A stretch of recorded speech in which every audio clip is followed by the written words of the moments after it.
We're rolling. So I just hit record. Okay. Let's do this. Let's do this thing. Hey, let's do a podcast. Hey, why don't we do a podcast? Let's start a podcast.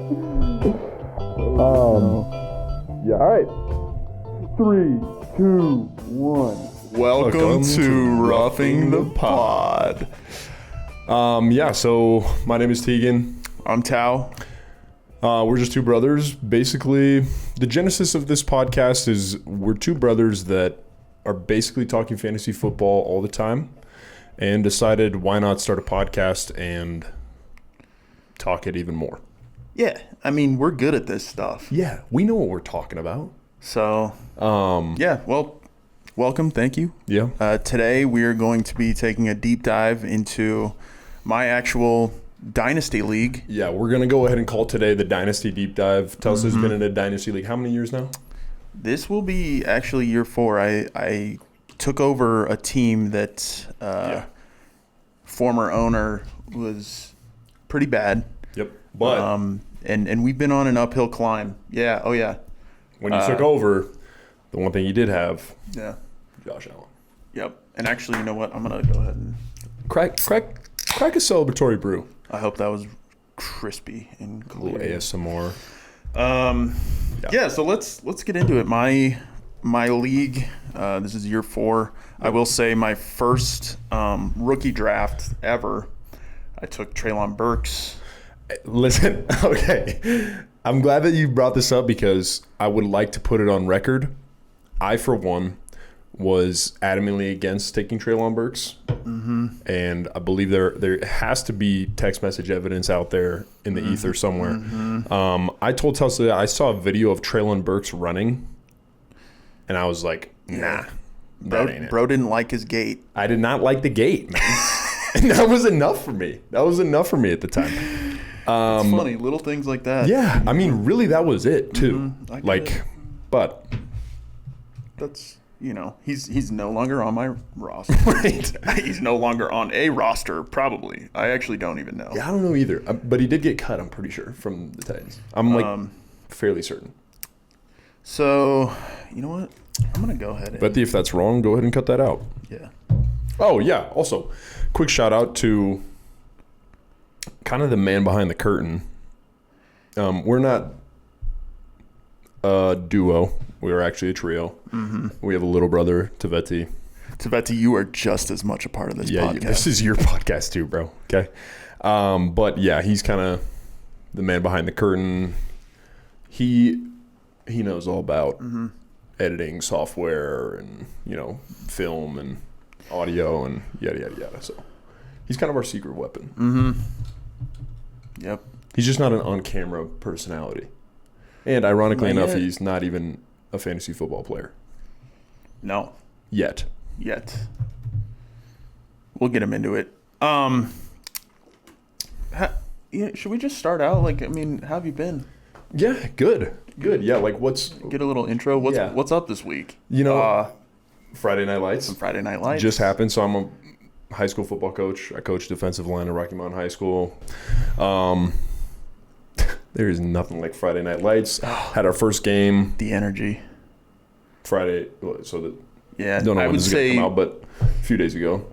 My only thorn from Friday was there was no band. I know. Okay, so Friday Night Lights without a band is different. It's a different animal. But apparently our band, thought that we were just doing a scrimmage on Friday, and so they didn't need to be there. Really sucked. I wanted to bring a speaker, our dad makes speakers that are insane, but I wanted to bring one of Dad's speakers and play. I've been sending Tesla and Veti all these marching band remixes. Mm-hmm. And I wanted to bring out a speaker and play all those. Yeah. And then I just didn't have time. But yeah. It's all right. Got a W. Got a dub. Friday. Got to witness that. That was pretty fun. Super fun. Always fun to get away with a win. Mm-hmm. First game of the year. Obviously, there's rough patches and things to tighten up. But anyway, that's what's new with me. How about you? Nothing. I mean, pup coming up. Yeah, we're getting a new puppy. Mm-hmm. next weekend. So looking forward to that. Yeah. That's about it. Honestly, just really excited to get into the pod and what's to come later tonight, Well, right. Which we will lead into. So, Right. podcast today, we're going to be taking a deep dive specifically on this Dynasty League that I'm in. Yes. I think it's going to be fun to like actually, you know, like when I'm watching content, like it's all hypothetical. Right, I was going to say, there's real stakes here. Exactly. Like, this is like an actual team. This means a lot to that you're me. actually Like, managing. Yes. My mental state depends on the state of The this outcome of roster. this roster. Exactly. Like week to week, I ride the highs and the lows. Like Yeah, I know. So I know. it'll be fun. We're gonna break down kind of my thoughts heading into the draft. Yeah. Just kind of outline the strengths and weaknesses, where your roster's at currently. Then we'll kind of get into like, Yeah. So yeah. Current state of the roster. I have it pulled up here on Keep Trade Cut. Shout out. Because they do, they Fantastic work. They will rank Yeah. kind of your league. And Right. according to KTC, I should be the number 2 overall, like strength-wise in my team when you take into account, all the positions and the picks I have coming up in this draft tonight. Okay, I see. So, I'm number 2. According to KTC, I've got the second best quarterback room, thanks in large part to our boy, Josh Allen. Mother effing Allen. Yeah. Shout out. He's been holding it down for me for quite a while. Guy is, little side note, perhaps the best football player I've ever seen with my own eyes. Anyway, but yeah, shout out, holding it down. Yeah, he's for the roster. And then I'm really excited about some of the young quarterbacks on my roster. I dropped just about all of my fab last season on Bryce Young. This was a big deal at the beginning of last season. Somebody dropped Bryce Young in the league, and we have lost video. Okay. Should we just? Oh no! Oh, it's back. Well, camera's back. Camera's back, as far as I can tell. And we're still recording. We're still recording. All right, so moving on without a hitch. Yeah. So the quarterbacks on my roster, aside from Josh Allen, Bryce Young, J.J. McCarthy, and Russell Wilson, who post draft is probably going to be one of my cuts. In order to slim down my roster. Yeah. Because preseason superhero Jackson Dart is. He'll be starting by week 6. You think week 6? I don't know exactly, but I do know that Russ is not going to be on my roster. And nor should he. I mean, we talked about, you just said you have Bryce Young, J.J. McCarthy, and Josh Allen. Yeah, let's back up here. This is a Superflex league. Yeah, so great call. Let's do some. Superflex, it's a tight end premium league. Yep. So 1.5 points per reception for the tight ends. Yep. It is 1 point per reception for running backs and 0.5 for wide receivers.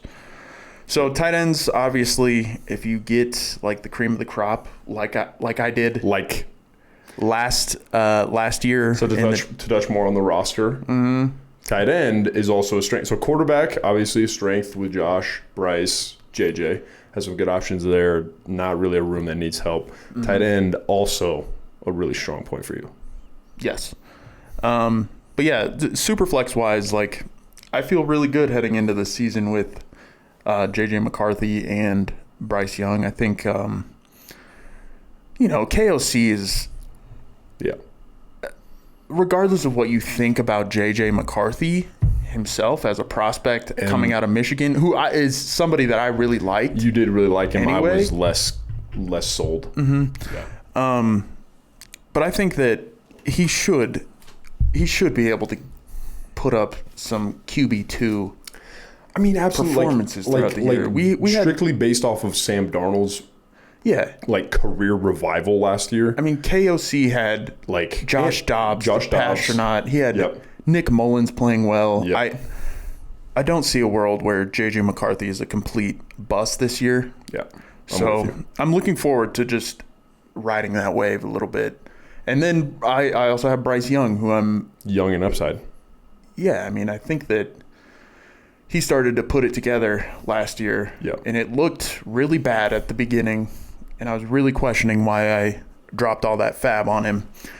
But I'm excited heading into this year with that core group of quarterbacks.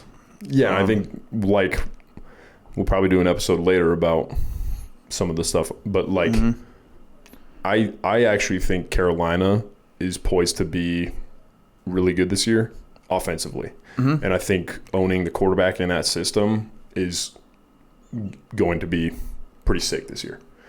Yeah. So, quarterback, obviously a strength. Yeah. Moving on to my other strength, we mentioned is the tight ends. Yep. According to KTC, Keep Trade Cut, I have the number 1 tight end room. Yeah. And that's largely because I drafted Brock Bowers last year. Brock Bowers slid to me at the 108 last year, which, thank God. Yeah. Because the year before that, I took Dalton Kincaid. Looking to pair Kincaid with Josh Allen, it all made sense in my head, in your head. This is one, so I feel like on the Traylon Burks thing, maybe I hit the nail on the head there. On the Dalton Kincaid thing, so far, huge miss for me because I was sold and I was lobbying you hardcore for him.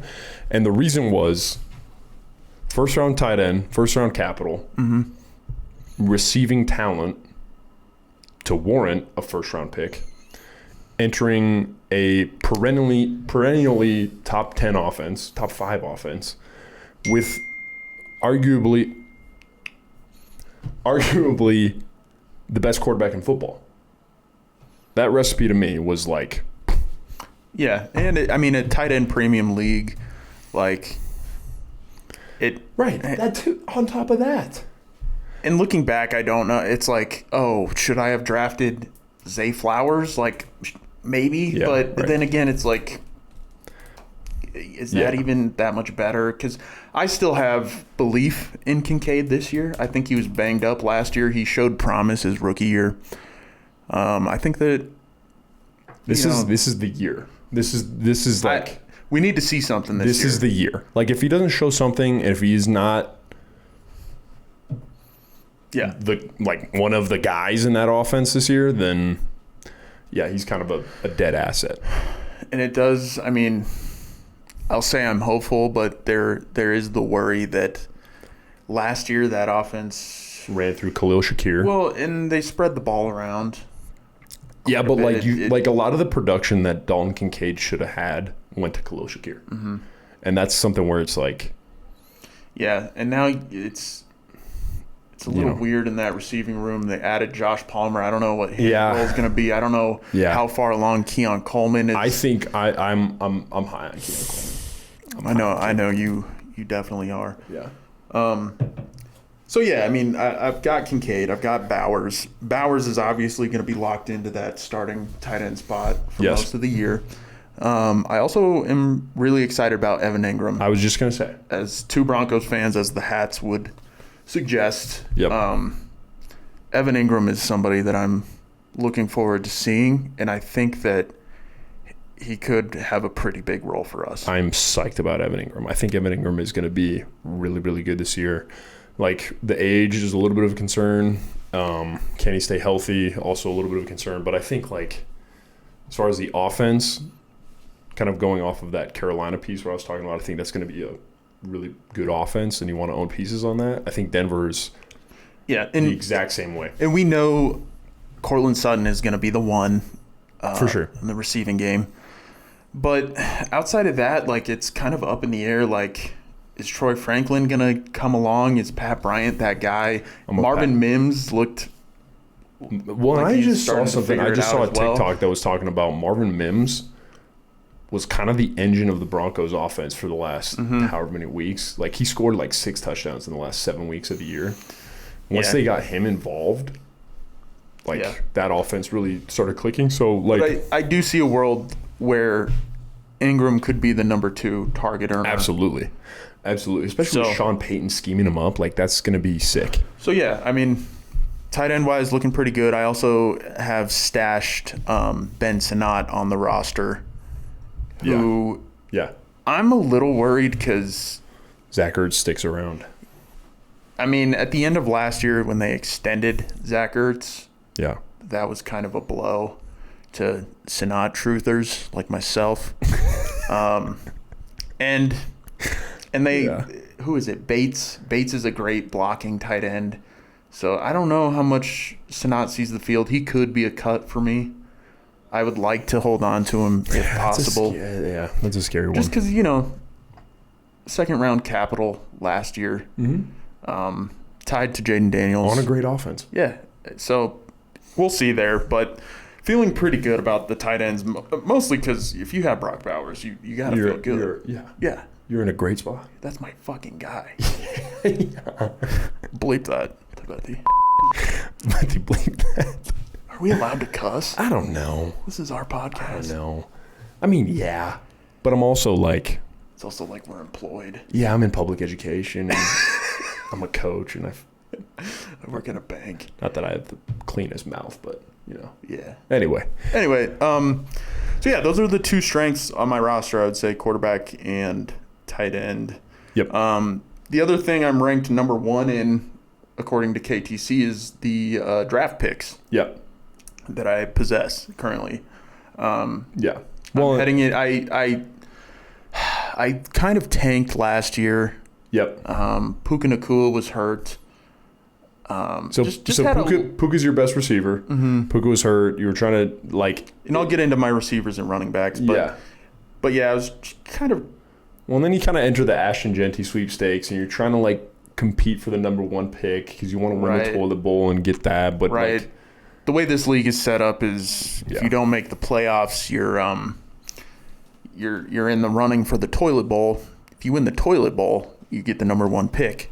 Unfortunately, I did make it to the championships of the toilet bowl. Right. And I lost. Right. Which now kicks you. Which kicked me to the 4th overall pick. So I have the 104 coming up tonight in my draft. Yeah. So we will be doing an episode tonight. Mm-hmm. We'll kind of release a back-to-back type deal, but in the turmoil of last season, I also was trying to get points off the roster and build for this coming season and the future.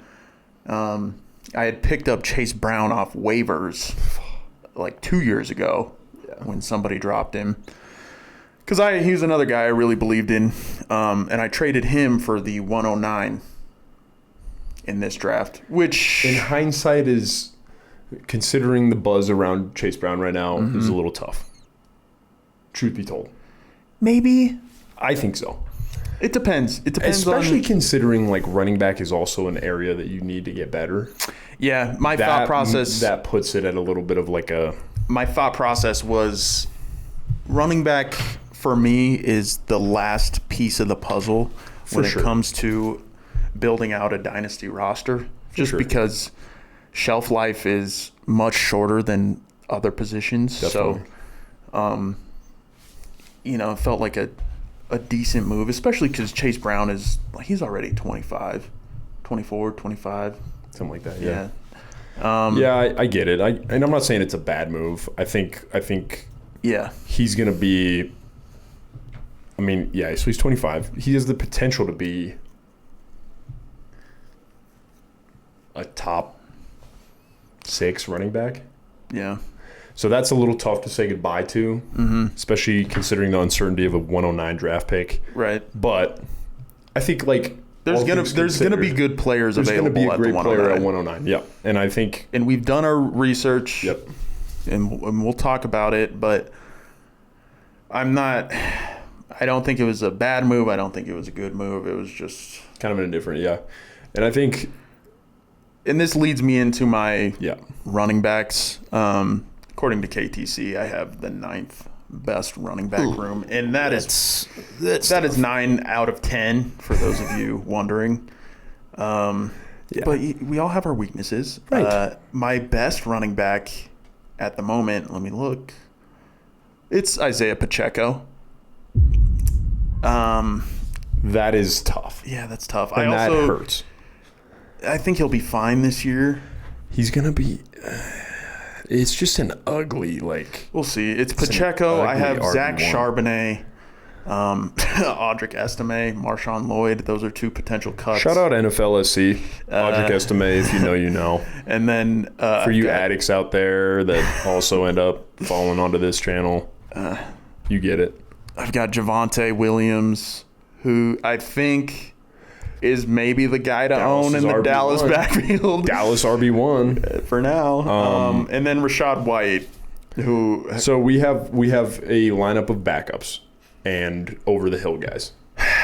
It's not sexy, but I do think, this is a league where you only have to start 2. Right. I can, Yeah, but so let's just put it this way. There's a reason that Keep Trade Cut is ranking it as the 9th best RB. Well, room. you heard the names.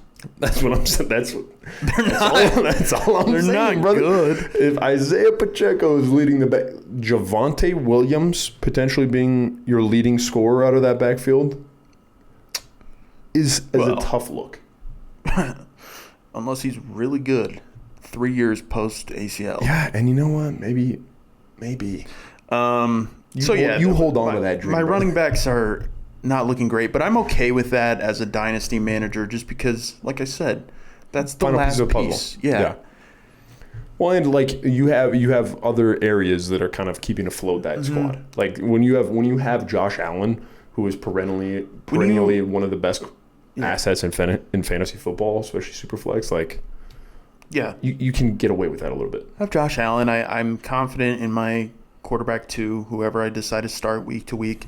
Brock is going to pull me up. Those 2 running backs, it looks bad now, but we'll see post draft. Well, let's get to the receivers and then we'll. Yeah, and then wide receivers, not much better here. I do think that Puka is a top 7 wide receiver. He's on that cusp, yeah. Somewhere around there. Dynasty format makes it a little more interesting because, like, the Matt Stafford stuff is more concerning in the Dynasty format. I feel And like. he just had to come out and say that he was only playing till he was 30. That too. But, I mean, that's years away. yeah, we're fine. We're okay for now.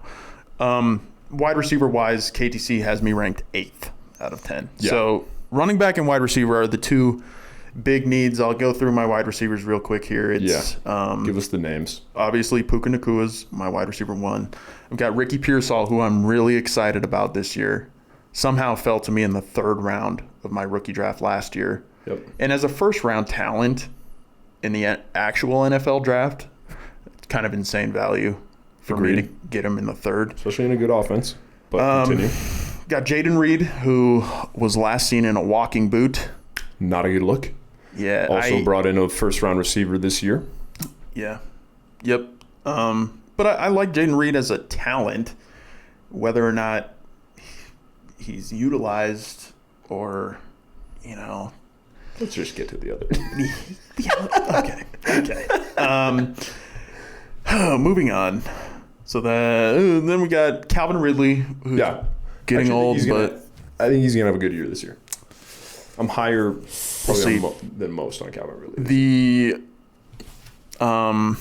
The stats on wide receivers catching passes from rookie quarterbacks generally, Bad. I'm pretty sure not.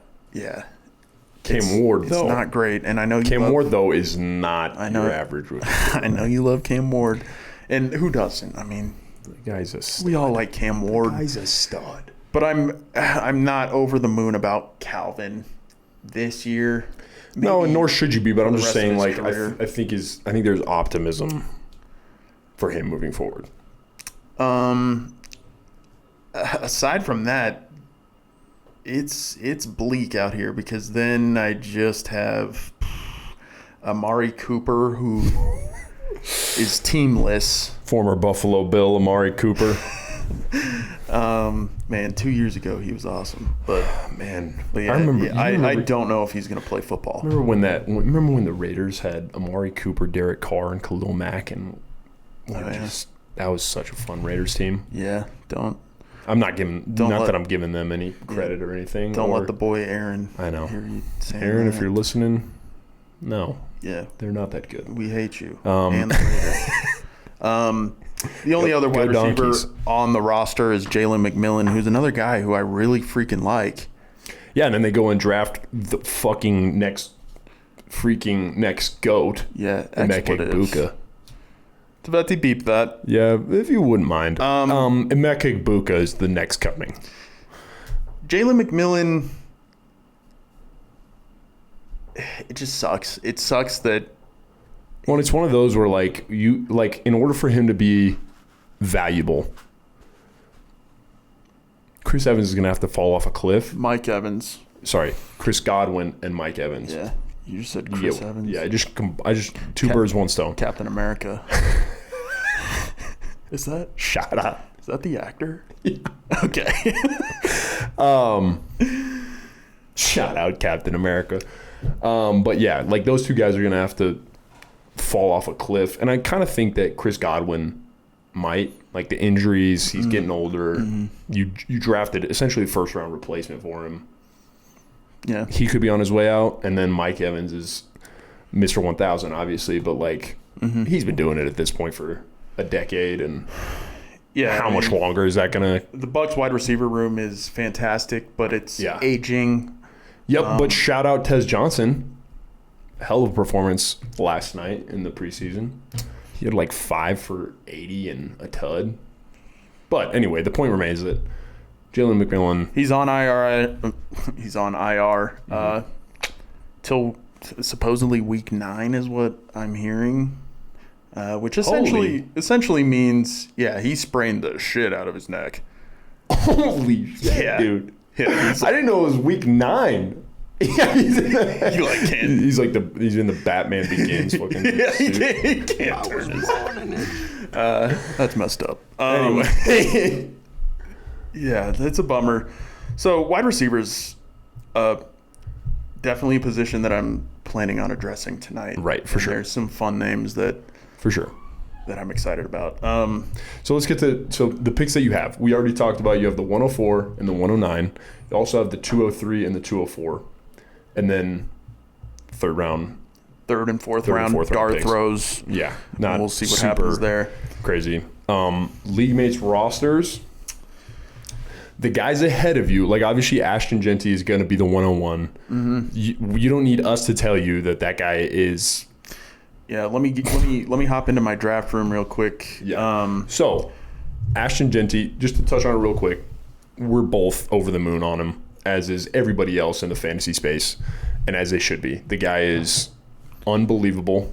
Yeah. He's going to be the 101. If he's not, you're gonna get a live reaction. Yeah, you're gonna see. If he's not the 101, you're gonna see the reaction. Regardless, he's not making it to me at 4. He's not making it to you at 4. First round running back, top 10 running back. The talent is there, the draft capital is there, the situation is there. 102 for sure, in all likelihood, going to be Omari and Hampton. Another team that needs running back. Here's what's interesting: the 102 in my league, he just traded away Christian McCaffrey. Yes. And George Pickens for Marvin Harrison. Right. And he traded with the 103 owner. So 103 now has CMC and George Pickens, but he gave away Marvin Harrison. Super interesting moves in the top. So, top 3. Yeah. It's kind of up in the air. I don't know whether he's going to go Omarion. He could go Travis Hunter. He could go Ted. I think if he's trading away CMC, he's clearing running back room.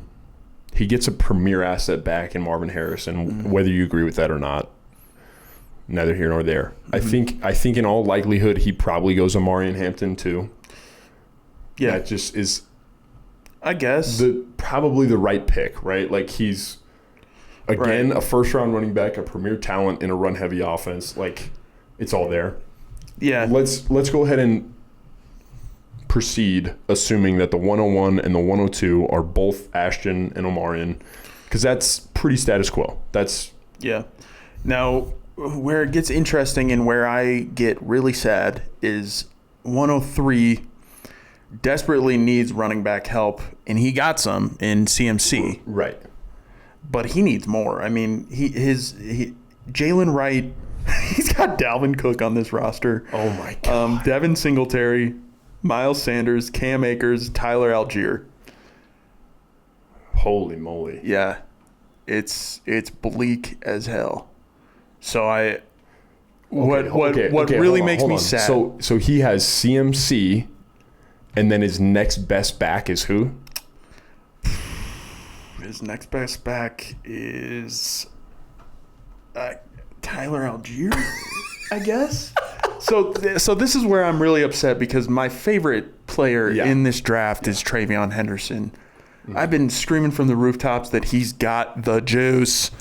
Tulsa is over the moon for Travion Henderson. And to be fair, the fantasy community is catching up with you because I've been doing a ton of redraft mocks. The guy is like a third-round bona fide pick now. God. It's insane, guys. Like, I'm telling you, he was going fifth, sixth, seventh. And he is like skyrocketed. And I knew it. Yeah, you did. You did call your shot on that. Yeah. You did call your shot on that. So I was really, maybe a month ago, I was like, oh, I'm going to be fine at running back because I'm going to take Travion Henderson. There's no shot. Well, and a month ago, Quinshon Judkins didn't have... Quinshon Judkins really screwed you by getting into all this legal trouble because before then, everybody thought he was also like a top 5 guy in Dynasty. Yeah. I don't even think he's signed. He's not. So that's going to be really interesting tonight in the draft. Well, I just saw, Flock Fantasy, those guys? Mm-hmm. They just did their big whatever draft and yada yada. Nathan from Domain just took Quinshon Judkins in the 5th round. Holy shit. Yeah. Like genuine, like over Tony Pollard, over some of these like real running backs that are on rosters that have been in camp, that have been practicing and playing with the ones. And Nathan took, I'm not on a first name basis with Nathan at all, but anyway, Nathan took Quinshon Judkins in the 5th round, and everybody in the comments is losing their mind over. What happens if he doesn't sign? I have no idea. But they also signed Isaiah Bond. So something about the Cleveland Browns. Yeah. We won't get into it. But anyway. So, moral of the story is I don't think Travion Henderson is going to make it to me at 104. Moral of the story is we were under the impression a few weeks ago that he would be there for you at 104. Mm-hmm. That seems like a bit of a pipe dream now. Yeah, because I'm really thinking it's going to go 1, 2, 3. Those 3 running backs gone, and then I'll have the pick of Travis Hunter, Tet, McMillan. Take Travis Hunter out of there.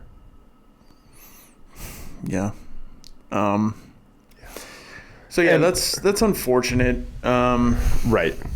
Do we want to do a quick like rundown between 104 and 109 and who might be there at 109? Mm-hmm. Yeah.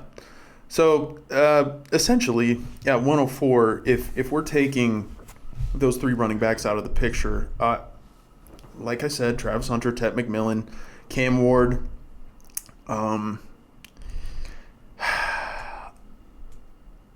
It sounds crazy because in Sleeper right now, Emeka is Emeka Egbuka for everybody at home. For all you listeners.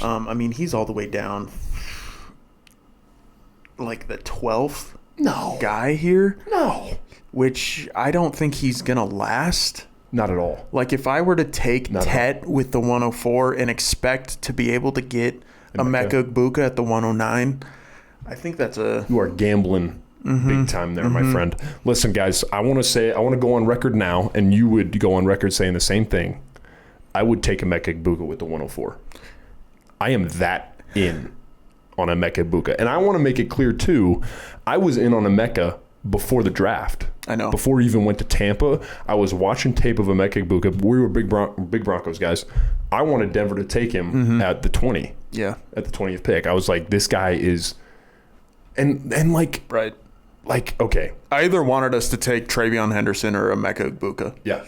One of the Ohio State. But he, like, you watch him, And when I watched him, what you see on tape is just like butter. Yeah. God damn. Like Dad used to always talk about Scottie Pippen and how Scottie Pippen was just a smooth athlete. When I watch Emeka Egbuka, that's what I see. I see a dude that is just smooth as hell. Like, you watch him move, he's fluid. In and out of breaks, he's fluid. He understands space really well. Great hands, doesn't drop anything. He's reliable. He's always open. Well, and what I've always liked about him is that Ohio State program has had some big-time studs. Dudes. Coming through the wide receiver position. And he has always been a relevant guy, even competing for targets with guys like Garrett Wilson, Chris Olave, Marvin Harrison, and now we have the phenom Jeremiah Smith. Yeah, holy hell! And Emeka has always been a steady producer. That's my other thing, even among all that talent. That's one of my things that I love most about him. He is consistent as consistent gets, and like at a true premier program, a blue blood program like Ohio State, to be a high producer year in, year out with, like you're saying, the level of talent that's in that room, like, you got to be a guy. Yeah. And I think he was under the radar. I think people thought that he was like average athlete, yada, yada, yada. The dude is a stud. He moves like a stud. He looks like a stud, plays like a stud. If you watch him, you see it. And Ohio State knew it too. That's why they kept feeding him the ball for 4 years, you know? So I was super high on him before the draft even happened, wanted him to be a Denver Bronco. Goes to Tampa. I think initially everybody was like down on him because they were like, damn, crowded room. Yeah, the landing spot. Yada, yada, yada. But it's like Moses has come through and cleared part of the Red Sea. I mean, it's like, it is awesome. Yeah. And so that's why, long story short, that's why I think we're saying, like, we're doubting that he's going to be there at 109. And we've discussed. And I think that would really shock my league mates, seeing him fly off the board at 104. Yeah. But also at the same time, like, if Travion's not there. Exactly. Yeah, just call your shot. Yeah. Right. And the thing that has been in my head lately is back to that draft where I took Treylon Burks. Garrett Wilson was on the board. Chris Olave was on the board. Jameson Williams was on the board. Right. And I went with Treylon Burks because I thought this is A.J. Brown 2.0. And this year, I don't want to make the mistake of passing on that great Ohio State wide receiver who we have seen them produce. You know, we've seen Ohio State put these talented... Well, that's something where it's like, trust the history, right? Trust the history of, one, the lineage of Ohio State receivers. Two, Emeka's elite profile of always being productive. Three, he's in a great offense. This isn't like he got drafted to the, I don't know, Steelers or something. You know what I mean? Like, even though that probably would be a pretty sweet fit too, you know? But, like, he's in a great offense. Trust the talent. Trust the history. I like, and I know people have made the comparison before. You do see shades of Amon-Ra. Yep.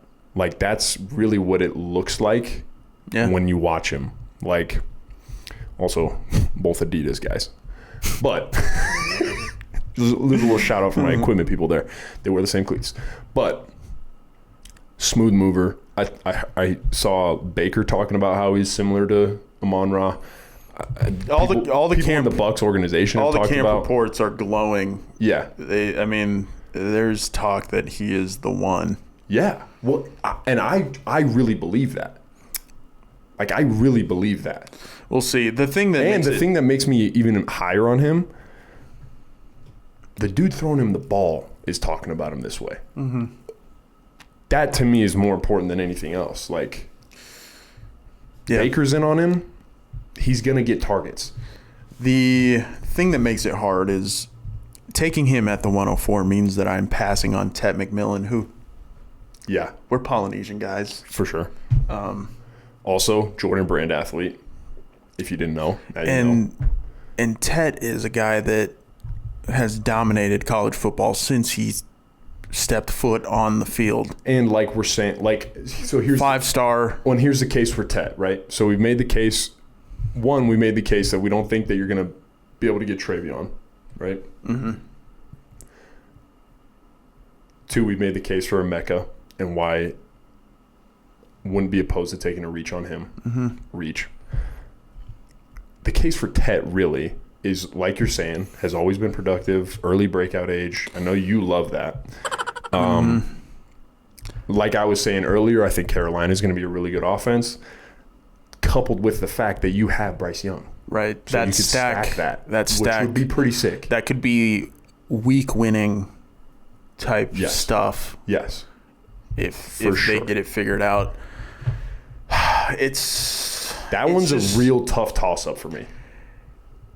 I go back to the comparison Treylon Burks and like Garrett Wilson. Yeah. Tet is a guy coming out of Arizona who played his entire time with his high school quarterback, right? Who knows him and great relationship connection there. Exactly. And Arizona's not playing the Penn State, the premier, and you know what I'm saying. So like, I just really don't want to get burned again taking a Treylon who we could equate to a Tet, which I don't think is that's what I was just gonna say. Is I don't. But I like when you know what I'm saying. Yes, I do. You don't want to miss right on a receiver by taking another receiver. Right. I'll say this: I don't think you're making that. I think it's like apples to oranges, right? Like I think Treylon isn't anywhere near what Emeka and Tet are. Yeah. Like I think Tet and Emeka are much more like. And now this is kind of like I think it's much more of like a Brian Thomas Jr. or Malik Neighbors type of deal than it is a Treylon Burks type of deal. Sure. Well, like they're both guys that when you watch them, they pop off the tape. Mm-hmm. They are special. Yeah. Both in great situations. Yeah. The Bryce Young stack would be sick. Something to consider, like currently, is that Tet has a little bit of a soft tissue hamstring thing going on. Yeah, don't like to see that. Don't love that, especially preseason. So maybe that pushes you one way or the other. But I think what I'm trying to say is I don't think that you can pick wrong between the two of them. Yeah. You know, like I think it might be something where like Emeka ends up being, an 1,100 yard 8 touchdown guy, and Tet is a 1,200 yard 9 touchdown guy. You know what I'm saying? Like. Yeah, kind of a can't miss scenario. Like either way, probably going to be pretty happy with the pick. We'll see what happens tonight. Let me go on record though. I would go Emeka, and I'm sorry, Tetaroa. I know we're Poly boys, and I am so in on Emeka. It's not even funny. Mic drop. Sorry. No, I just wanted to be on record. That's where I stand right now. Yeah, I mean, to be honest, like I am with you. I think I'm leaning more Emeka right now. Yeah. As much of a reach as it might seem. Well, that's one of we're saying, get your guy. Yeah, we'll see. Yeah. We'll see how it plays out. We'll see. I mean, in the moment, I can't tell you how I'm going to be feeling. You'll see it live, but. Well, and we'll see what the first 3 picks in front of you are. Yeah. So. Because there is still a chance that I can land Travion. Yeah. I will be taking Travion if Travion is on the board. You're a lot higher on Travion than I am. I'm coming around to what you're saying. The kid is special. But. Yeah. Talking about another option at 109, though. Are we moving on to 109 Yeah, now? we're moving on to the options at 109. Okay. Go ahead. I know you're dying. Can I stand on my soapbox right now? I know you're dying, but I'm telling you he's not going to be available. Okay, listen. Okay, I want it to be known. I texted you in November? I think it was. Yeah, it was a long time ago. It was a long-ass time ago. I was at my girlfriend's, we were in my girlfriend's hometown. Some of her family is big Iowa State fans. We were on the TV. They had on Iowa State. Did I say Ohio State? I thought they were Florida State. Well, fans. her dad is. Oh. But, like, on some part of her family, they have big Iowa State fans. Ew. I know you're an Iowa guy. I know. Yeah, my wife is in Iowa. Yeah. Yeah. Shout out, got married this summer. Yeah, there we go. Should have included that in the Yeah. intro. Anyway, he's a husband now. I have a sister-in-law. Anyway. Holy shit. But anyway, so long story short, we had on the Iowa State UCF game. Mm-hmm. And I saw this dude on UCF. And I was like, Gotta text Tausalia. I was like, this cat is special, man. And I literally texted you. I was like, RJ Harvey is a name to remember.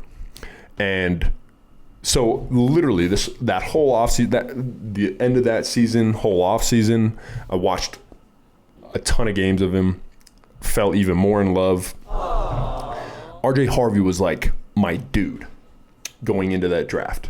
Yeah. And then, like, heading into the draft, everybody thought, you know, maybe a day 2 guy, probably a day 3 guy, probably somebody that ends up being like a 4th round, 5th round, whatever. Nobody saw him in Nobody saw him as a 2nd round pick. Except for Sean motherfucking Payton and me. Yeah. We were on the same goddamn page. And so when the Broncos took RJ Harvey, when the hometown team took the guy that I've been pounding the table for since November, lost my mind, over the moon. And I've only continued to be more and more over the moon. He is, I'm all in. And I think in a Denver offense that we expect, I think we both expect them to be a top 5, maybe not top 5, top 10 offense, and him to be probably the feature back. I know they signed J.K. Dobbins, and that's kind of put a downer on the outlook for him, but I think he's going to be the feature back in a top 10 offense.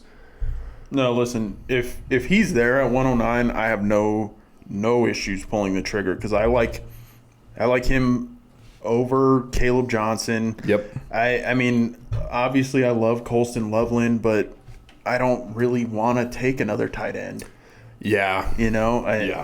I get that there's something to building on your strengths. Yeah. But I really need help in the running back and wide receiver room. And if RJ's there, I will be taking him at 109 too. Yeah. I promise. I know. But the problem is that I'm pretty sure somebody a lot of these guys in between my pick at 104 and my pick at 109, they're gonna take him. And this is Colorado League.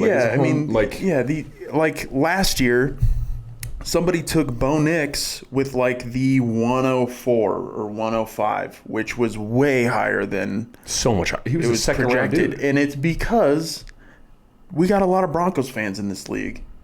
Side note: Bo Nix believer from day one. True. You were. As soon as we drafted him, I went. Good for you.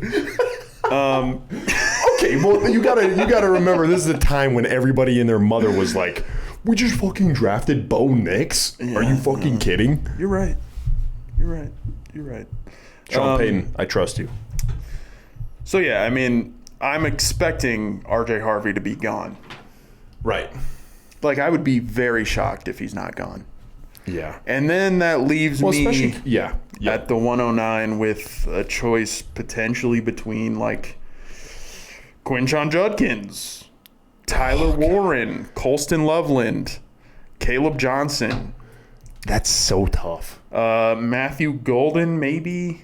I actually like this. I like Matthew Golden a lot, and I don't. And Towsley is not in love with him. No. And when I watch it, I see a dude that's dynamic and explosive. And here's the thing: is that, like, if Golden is there at my, like, 203 or 204, sure, maybe I'll dart throw. Maybe I'll send it on him because, you know.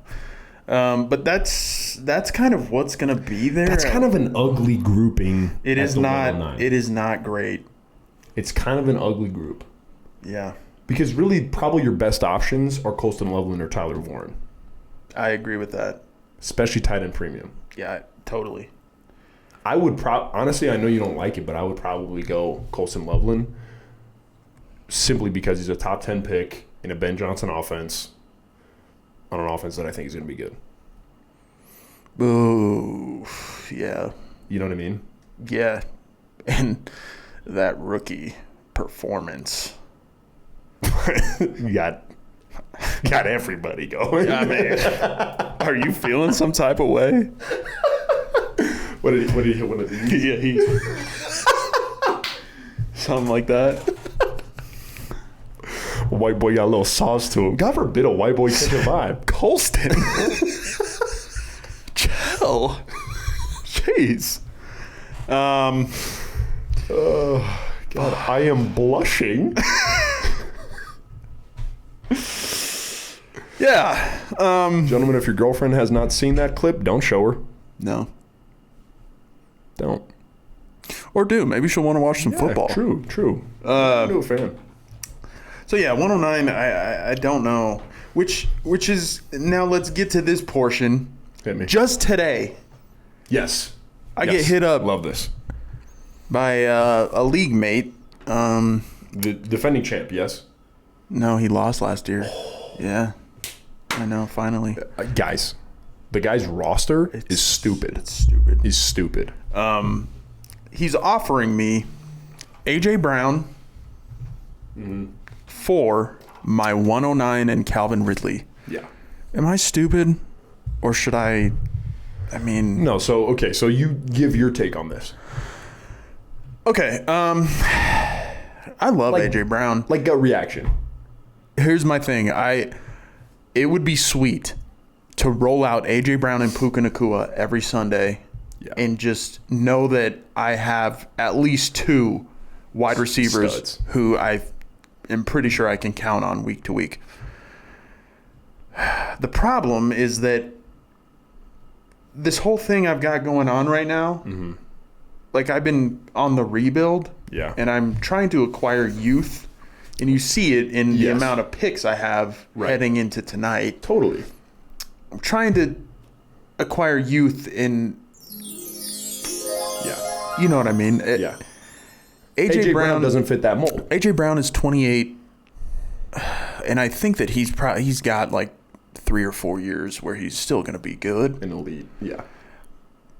But there's he's getting something close. There's something about trading for a 28-year-old wide receiver that just doesn't sit well with me. When I also think that, like, I think it would maybe feel a little bit differently if he was on a more pass-heavy offense on a team that had a worse defense.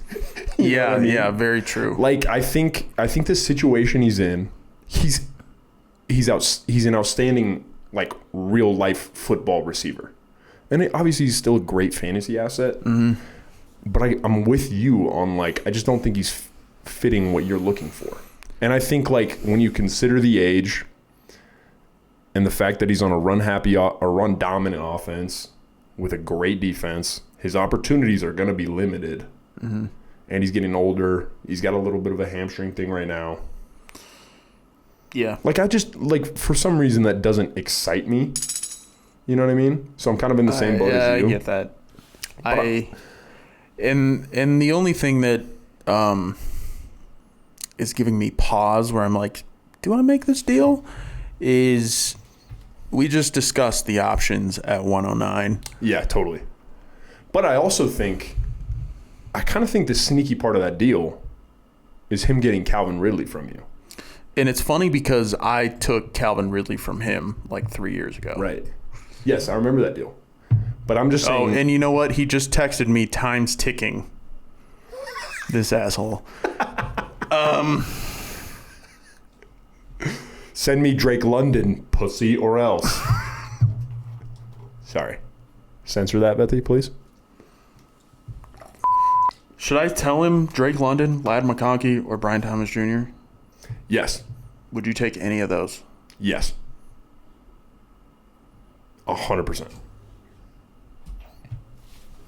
I'm not taking the 28-year-old aging asset in a not great situation for what's probably my wide receiver 2 and the 109. Tegan, Ricky Pearsall is my wide receiver 2. Okay. Excuse me, wide receiver 3. He's going to be a stud. You know what I'm saying. But yeah, that's a decision that I'm going to have to make very shortly. So did you just texted him and said I just said Drake, Ladd, or BTJ, Yeah. or no dice? I didn't add the no dice part, but Right. yes, that's what I texted him. Yeah. And I think feel good about that. I think I would feel really good about any of those. Well, the other part is like, obviously we're not managing his team, but he can afford to lose one of those. You know what I'm saying?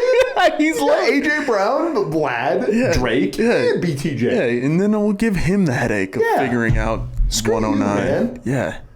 It's crazy. I'm super high on BTJ this year too. Yeah, you and everybody.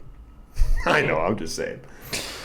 So yeah, that's kind of the potential first round outlook Yeah. right now. Then obviously I have 2 picks at the beginning of the second, which I think there are still good names there, but obviously you're getting into more dart throwy territory. Like I really like Jaden Higgins. I do too. I really like Luther Burden. I do too. Despite I'm not in love with Luther. Right. And then like Matthew Golden, he's a guy who, I have my issues with just because watching Texas, a lot of the time it just felt like they didn't use him or need him. Well, I feel like Texas kind of as a whole was just kind of... Yeah, but I'm like... I don't know, like... Damn, why is Gunnar Helm getting the ball so much? Why is Jaden Blue getting the ball so much? Why is...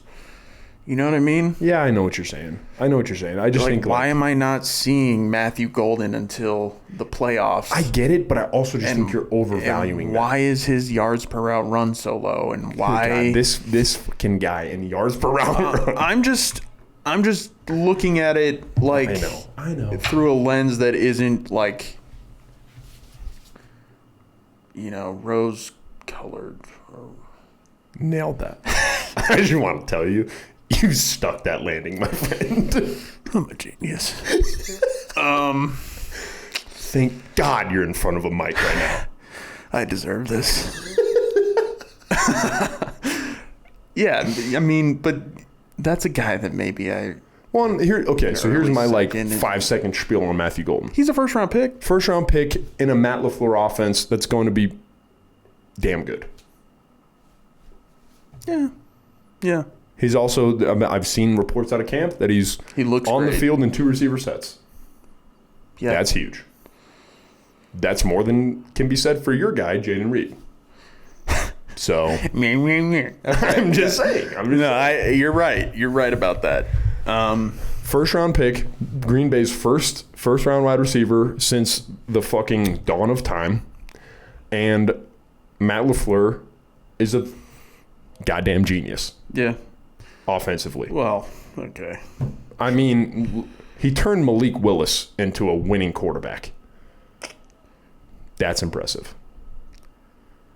The interesting thing. So 203, 204, we don't have to spend a whole lot of time here. No, but yeah. Right now, to be real, we're going to find out in T-minus 2.5 hours. We need to wrap this thing up. And yeah, we're at an hour. Okay. But yeah, anyways, I'm between Golden, Jaden Higgins, and Luther Burden. Those are the 3 names that have been rattling around my brain for the past... And as they should be, I think. Cam Scattaboo is somebody I'm not really trying I'm a little afraid of him. Yeah, me too. He's been injured, and something about it, I'm just like... You just don't think it's going to work? I don't know.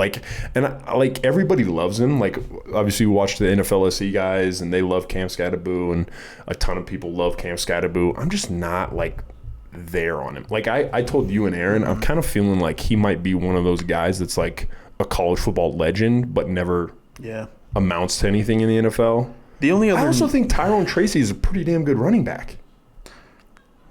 Maybe. He had some fumbling issues last year. Yeah, and I'm not saying he's like got that backfield on lock, but yeah. The only other guy that is maybe intriguing now to me is Jackson Dart, but once again, I don't know if I'm looking to take another quarterback. And I wasn't all that in on Dart as a prospect in general. yeah, and I don't think I was either. And I know he just went off, what was it, last night? That he... Yeah, well, he's been good all preseason. He's been really good. He's been honestly really good all preseason, but I'm not sure. kind of with you, and it's something like you want to trust Brian Daboll a little bit. I also think their asses are against the wall. Totally. And I don't know that I feel great about. Like, I don't know that I would be running to pick him based on a preseason that he looked pretty good in. Yeah. You know what I'm saying? But I also don't think it would be a bad pick if you picked him in like the... Yeah. I think early second is too rich. Yeah. So those are kind of my options there. And once again, we'll see how it plays out tonight. You'll get to see all of it. Let me put out... So just let's put out some dart throws, some potential names for third, fourth round. Yeah, that's what I wanted to get to. Love it. Okay, you go then. Okay. Third round, this is my plan. Hit me. Okay, I'm ready. I don't care who is on the board. Like, I don't care if Bayshal Tootin falls and is available there. I'm drafting Jalen Royals. Yeah, goddamn, that's your guy. Jalen Royals is my guy. I would love that pick. I would love that pick. Through our offseason scouting, that has been my favorite player to watch. Jalen Royals is to you what RJ Harvey is to me. Right. I thought there was a chance that he was a round 2 pick. He slides to the 4th, and he goes to Kansas City. And I think that slide was largely due to his foot injury. He only played 7 games, I believe. I think it was 7 of his final season at Utah State. But man, the dude's good. The dude can play football. I just think that he's a good wide receiver. Well, it's like I think it's one of those where like I think me and you very much operate on this kind of framework of like when you watch them play, are they just good at football? Like, you know what I mean? Like minus the testing numbers, minus the size, minus the whatever. When you watch, is that a guy that you're just like, yeah. Yeah, there's a weird thing with me when I'm scouting players, like I'll like get like butterflies when I watch a guy where I'm like, oh, this guy, like that's how I felt about Bucky Irving when I watched him last year. That's how I felt about Brock Bowers. I mean, who didn't feel that way? But you know, that's how I felt about like Puka when I, you know, was like the biggest hit of all time. You huge Puka believer. Yeah. Before he was drafted. Before anybody. Yeah. That's like this guy. That was a huge hit. Yeah. And I just get like this guy knows ball. That's the feeling I get when I watch Travion. Yeah. That's the feeling I get when I watch Jalen Royals now. It's the feeling I get when I watch RJ Harvey. It's the feeling I get when I watch Emeka Egbuka. Yeah. So I'm with you. And I think that Kansas City is so interesting because I don't know what we're going to get from Travis this year. Yep, same. I don't know, like, the legal situation with Rashee Rice is such a... It's a mess, and who knows. So, really, you have Xavier Worthy and Hollywood Brown. I think Hollywood Brown is about 3 years over the hill. I think that Royals is like a Rashee Rice clone almost. Very similar role, yeah. I don't know. I think he's a good player, and he's good player and a great offense. He's somebody that I am happy to take a shot on. Well, and it's encouraging to see, like, because I know that we were disappointed, you especially, with the later draft capital. But it's encouraging to see him getting opportunities and positive buzz out of training camp. Totally. That kind of counteracts that a little bit for you, where it's like, okay, maybe he was taken later, but regardless, the team that took him is excited about him Yeah. and giving him opportunity, which is what matters. Yeah, and if he's got opportunity and he's catching the ball from Patrick Mahomes in an Andy Reid offense, like, Sign me up. why wouldn't you? Sign me up. So that's kind of where my head's at for my 3rd round pick. Mm-hmm. And then coming back in the 4th round,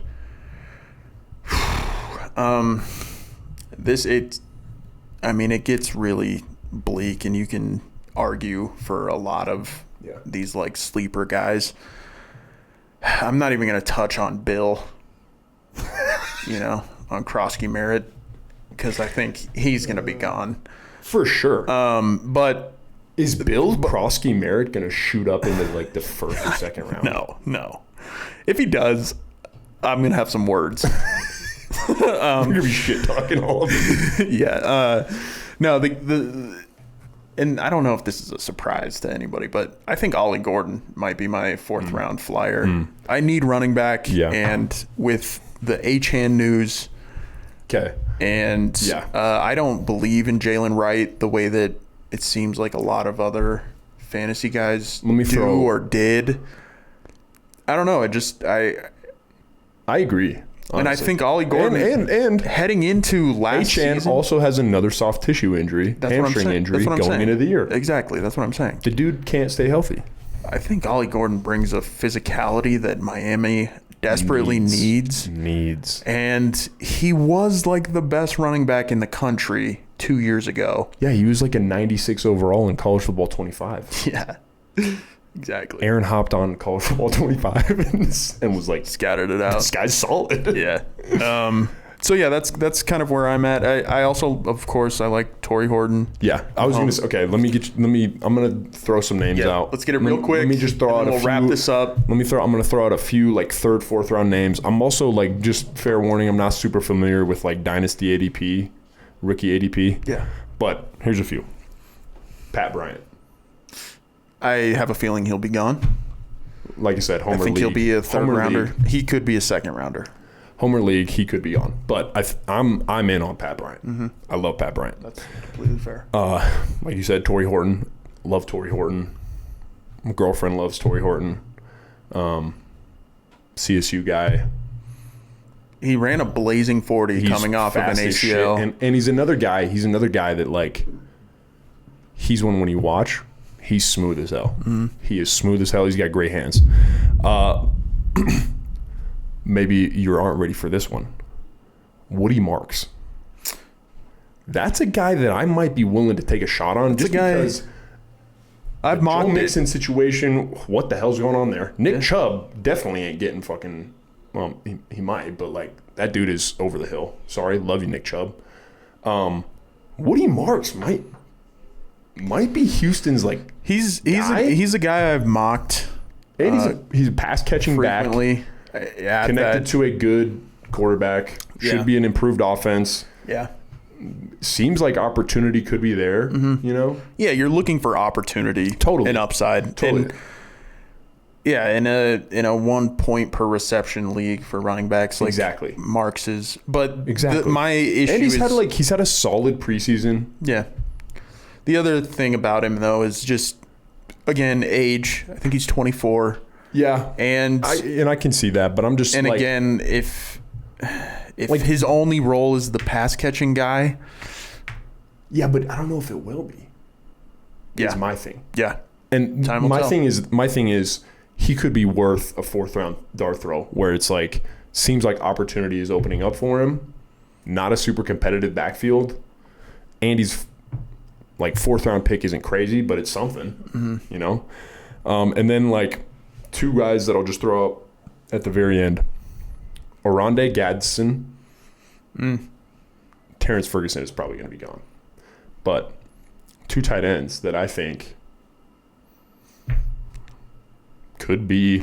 Those are your 2 late round shots at tight end. 2 late round shots at tight end. Because I think, one, Terrence Ferguson, the Rams were over the moon about him. Yeah, second rounder.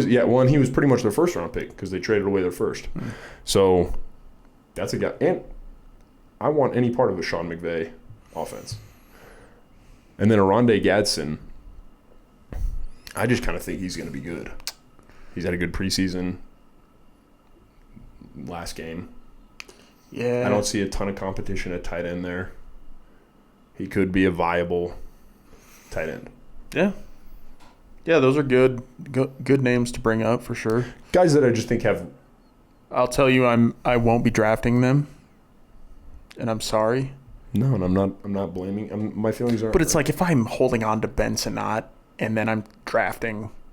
Yeah, true. Fair. Gadsden. Well, it's like, and what am I doing? Like we already established, like it's not a position need for you. It's not something that you need to spend resources on. Yeah, I think I would rather take shots on guys like Woody Marks, or, Ollie Gordon. Yeah. Davin Neal, who I loved scouting. Yep. Since Cal Monongai? I just don't really want to touch the Saints. Monongai, I don't know. He's just another one where it's like, yeah, we could keep throwing out yeah, names. Yeah. But we won't. No, because we're gonna wrap it up, and we're gonna be right back here. Yeah, don't go anywhere. Yeah, really excited because in about 2 hours we're gonna be right back here, and you're gonna get answers to all the questions that we've posed today. Mm-hmm. We're gonna see how this board really falls. So if you're, can you even wait? I've been waiting for this day for a long time. A little update. Got a text back. Hard no, wasn't it? He said the asking price is going to be much higher for those three guys, which is fair. It's probably what I'd say as well. Bet he bleeped this. Tell him to go fuck himself. And on that note, thank you for listening to the first episode, Roughing the Pod. Yep. We'll be back. Yeah, follow us on Instagram, TikTok. We now have a Twitter. X. We don't know how to use it. YouTube. Yep. Catch us where you get your podcasts. Yep. Spotify, Apple. We'll have a website up and running shortly. Yeah. Throw up some pieces on there every once in a while, I think. Yeah, we'll be coming at you every Wednesday morning. Yep. So, yeah, we're going to have Betty edit it up. Yep. And, every Wednesday morning. Roughing the Pod. Yep. It's been fun. Thank you. See you shortly. See you shortly.